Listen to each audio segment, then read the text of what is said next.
Attention foodies! Meron na naman kaming bagong food discovery. Alamin ang good news na nilalaman nitong masarap na panlamantiyan.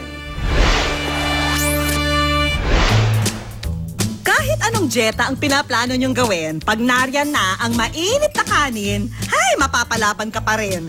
At di lang tayong mga Pinoy ang makakanin, ha? Dahil pati mga banyaga, may kanya-kanya ring putahing may halong kanin. Kaya pasintabi po sa mga nagdidieta dahil paparada na ang katakam-takam na rice dishes mula sa iba't ibang bansa.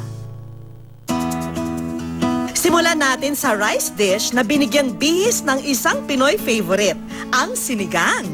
Sa mainit nitong sabaw at maasim-asim nitong lasa, sino ba naman ang hindi matatakam? Pero ngayong bagong taon, ang sinigang ginawa na ring flavor ng fried rice. Ito ang dry sinigang rice with lechon kawali na handog ng isang resto at student tambayan sa Katipunan, Quezon City. Sa pinaghalong mantika at konting butter, iginisa ang sibuyas at kamatis. Lutuin lang po natin ng konti, tapos hindi masyadong overcook po yung vegetables, tapos rice na po. Para maglasang sinigang ang kanin, tinimplahan ito ng sinigang mix, asin at paminta. At ngayon po, luto na po yung sinigang rice natin. Di po kumpleto ang rice pag walang karne. Ito na po, ipiprito po natin. Lechon kawali po. Eto na, ang dry sinigang rice na may lechon kawali.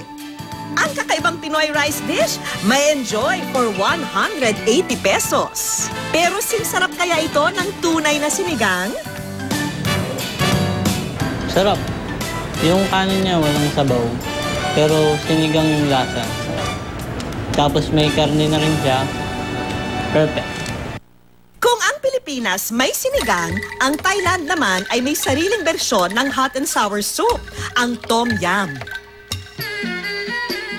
Sa halip na sampalok, kamatis ang nagpapaasim dito.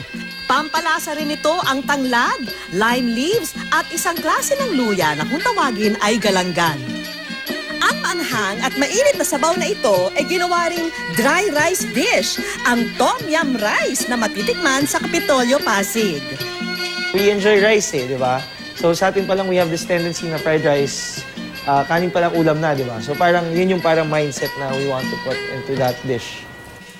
Sa pagluluto ng Tom Yum fried rice, pinaghalo-halo ang white onions, garlic at chicken strips.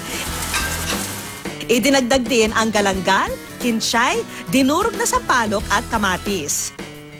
Nang lumabas na ang aroma ng ginisa, inilagay ang isang buong itlog at kanin. Sinangkot siya ito ng bahagya at linagyan ng chili paste na magbibigay ng sipa ng anghang. Isinunod ang lime leaves, wansoy at lime juice. Ang Tom Yum fried rice, matitikman for 250 pesos. Pwede nang paghatian ng 2 hanggang 3 tao. Kakaiba kasi yung mga herbs niya, malalasahan mo siya talaga. Kakaiba yung rice. Masarap. Masarap siya. Mula Thailand, dumako naman tayo sa US of A. Ito ang sikat na rice dish mula sa New Orleans, Louisiana, ang jambalaya rice. History niya talaga is, meron siyang influence ng Spanish and French cuisine. So, from Spanish ang nakuha niya is yung paella. And meron sa province, France, na tinatawag nila rice dish na jambalaya. When the Spaniards came to Southern America, they were trying to import. They were trying to create the paella dish dun sa said nila. Since nung time na yun, mahal pa mag-import ng mga saffron and everything. So, nag-innovate sila. They used, instead of saffron, they used tomatoes. Instead of green peas, they used the Holy Trinity, which is yung onion, celery, bell peppers, to make a paella which became the jambalaya rice. Aside from gumbo and the beignets, yung jambalaya rice is one of yung talagang pinakakilala na dish from New Orleans. Para magawa ang jambalaya rice, unang ginisa ang chicken at sausage. Once your sausage is rendered, I'm going to add the Holy Trinity. garlic, and the okra. We need to slightly caramelize the bell peppers para yung aroma niya lalabas when it's ready to eat na. Kapag nag-caramelize na ang bell peppers, tinimplahan ito ng paprika at jambalaya spice. Kung itatry natin siya gawin at home, okay lang na wala yung jambalaya spice. The important thing is yung meat, which is yung sausage, yung chicken, tsaka yung Holy Trinity. Para lalong lumasa, nilagyan ito ng white wine bago idinagdag ang bigas. Mga 1 cup lang. Ibinuhos ang chicken stock at hinayaang maluto ang bigas for 30 minutes. 350 to 400 pesos ang bawat order ng jambalaya rice na pwedeng pagsaluhan ng 4 hanggang 5 tao. Papato kaya ang American dish na ito sa Pinoy Tikimero?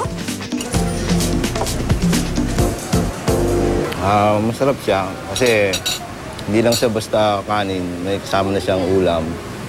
So, hindi mo na kailangang kumuha ng ulam para andito na lahat ng mga ricados.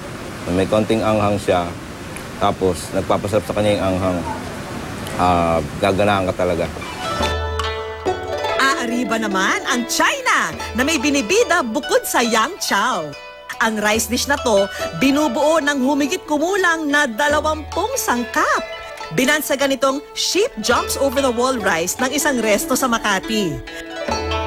There was this monk na nagdala siya ng food sa travel niya.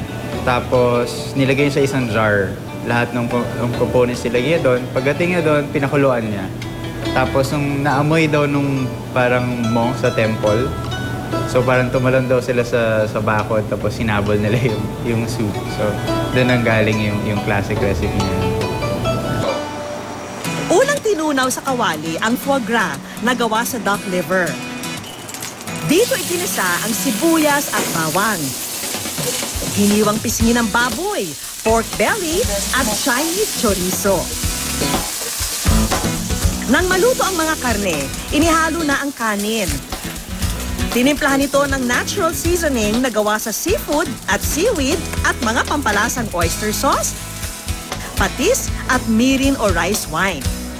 Hindi mawawala sa Chinese fried rice ang itlog.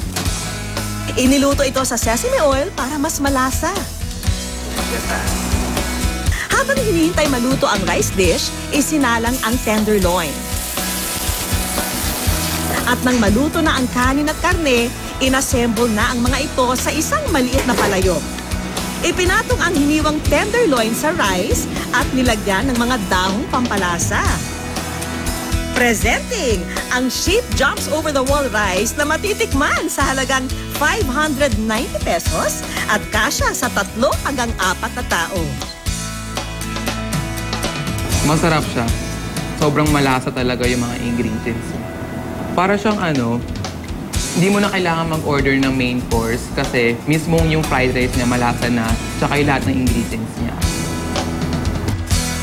Ang kanin na ngayon pinasarap at hinaluan ng iba't ibang sahog, lalong mahirap ng tanggihan.